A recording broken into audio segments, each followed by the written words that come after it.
Now I'm back to what I said. I think they were starting to feel pressure as an organization to play Colin or risk looking like they were not playing him because of his protests, right? I don't believe it was ever about the protest. It was all about trying to get from under this contract. Well, but to your point, they could just wait and cut him at the end of the year. And but here's the thing. The guys in the locker room sees how bad Blaine Gabbert is playing. Okay. Let me stop saying that. How bad Blaine Gabbert. Gabbert is playing. See, you can trot out all these scenarios and the front office can say, well, Christian Ponder does this and Chip Kelly can say that. But those guys in the locker room know Blaine Gabbert is not the answer. Colin Kaepernick might not be the answer. I know 1,000% for certain Christian Ponder is not the answer. This was always Skip. Think about it. You've covered the game 40-plus years. I've never, ever heard of a team asking a player, say, we'll let you play, but we need some assurances from you that we're going to remove, we're going to lessen the liability on our end if you get hurt. Correct. Colin Kaepernick is a running quarterback. Right. Cam Newton got dinged. He's missed the game, concussion protocol. You look at RG3, he was never the same running quarterback. Colin Kaepernick, running quarterback. So if you're a running quarterback and you're more prone to injuries, why would you take less assurances on the back end? Because your current employer is going to give you the opportunity to audition for the rest of the league for a few games, maybe for the rest of the year. I don't know how long he'll stay as the quarterback. But my point is, if they just say, okay, you won't renegotiate, you're stuck on the bench, and you won't see the light of play for us, then he hits, they cut him after the year. Yes. So he becomes a free agent, and the league is saying, man, he hasn't played for, what would it be then, 2 years, right? Yeah. And they'd say, well, what's he got left? We don't know. But the 49ers are saying, we're going to give you a chance, starting at Buffalo for X games, to show, not us, but show the rest of the league what you got left.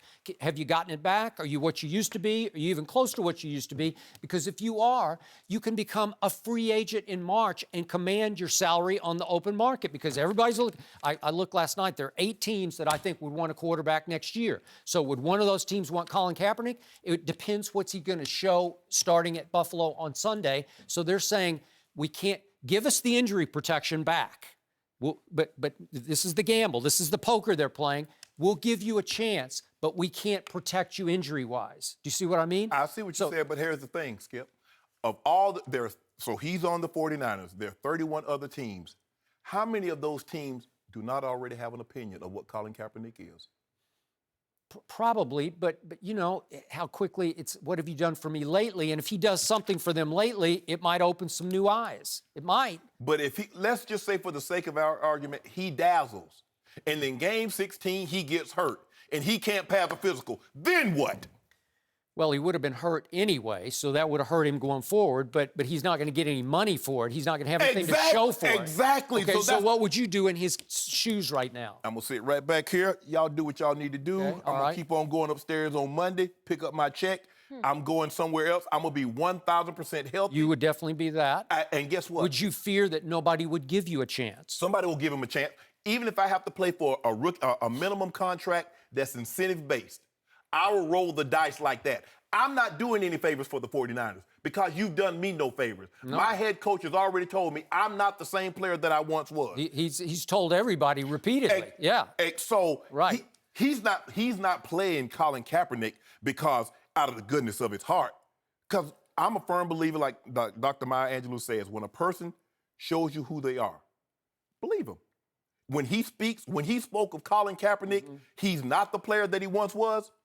That's his true feelings. That's his meaning.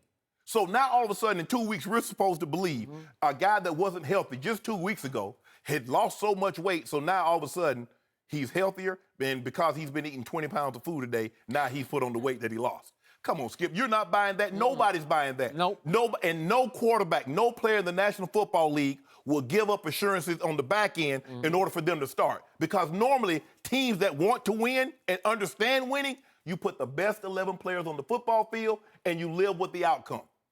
They're saying, we want to put you on the field because we know you're better than Blaine Gabbert, but we want assurances on the tail end about the liability or the culpability that we might be. Why would I do that, Skip?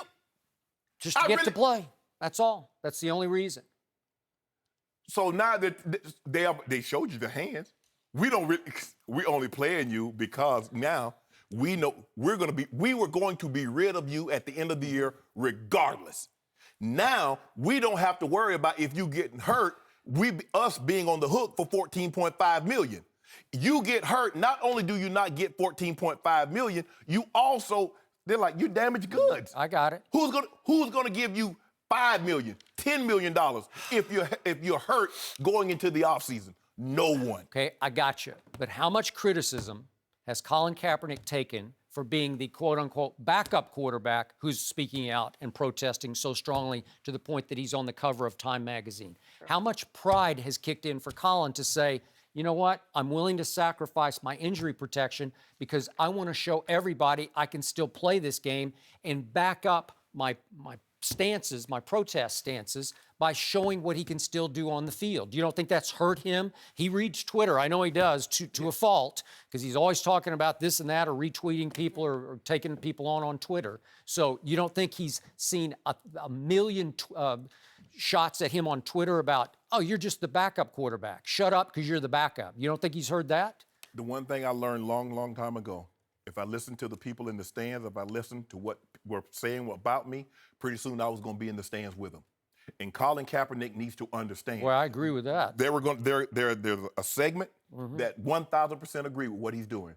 There's a segment that says, well, if you're the starter, maybe I can see it. And then there's a segment over here that says, I don't care. You could have Tom Brady numbers. I do not agree with what you're doing. So you can't please everybody. And he said, when he started his protest, he didn't tell anybody. So therefore, he didn't really care what people were going to think of him. So now all of a sudden you care how people look at you and how you're perceived because you're a backup quarterback and you've taken this stance. It makes no sense to me for him to have to pay. Basically, he's paying to play for the 49ers. I'm paying for an audition. Yep, I agree. No, not in this lifetime. Last quick point. I'm also surprised you can't see that the 49ers are feeling pressure to get him on the field just because they don't want to look like they're trying to keep him in the shadows because of his protest. That they don't want to give him the platform to have the starting quarterback job to protest from the larger platform. Look, the way Colin Kaepernick can handle this, he's like, look, guys, I've made my position abundantly crystal clear. Yep. Moving forward, I would only address football-related issues. Oh, okay. So they can bring up on the conference call all they want to. You think he agreed to do that as part of this bargain? I'm pretty sure he knows where he is in this situation now, and he's ready to move on and talk about football. He doesn't have to say, we already know what his stance is. We already know who Colin Kaepernick is. I believe as the starting quarterback, he still will take a knee during the anthem. So that doesn't change. Yep. But me having to pay to get on the field and play, it makes no sense to me. And him being a running quarterback, he's more prone to get injured. And now he's giving up on both ends. The injury settlement, and if he's injured going into the offseason, now he's lost all bargaining power also. Unless he stays healthy and lights it up and hits free agency and hits the lottery, right?